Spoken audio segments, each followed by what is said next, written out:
Henne kasengi kesantarik unaitung, ke Liang Pyrshah jong ke Sorkar Jylla, hapok ke Jylla jong Presiden jong ke UDP, Dr. Don Kuparoy, kelasyum ya ke Rai, ban Kyrshan baik ya ke Meira Kumar, kum ke Kertong, na ke bentak ke election Presiden jong ke India, ke bala penyekon da ke Seng Kongres.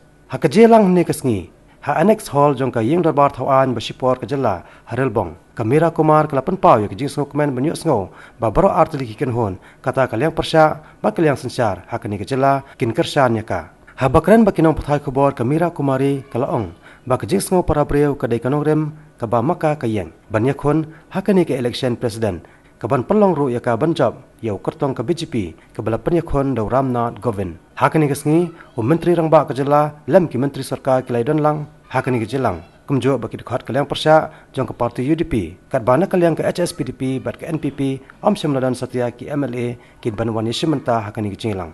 We represent the forces which believe in secularism. This is what we are fighting for.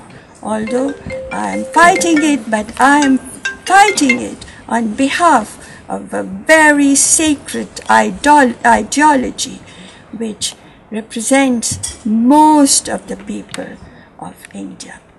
And I have written to all the members of the collegium to support me, listen to their inner voice of conscience and support me, because the country has to be taken forward.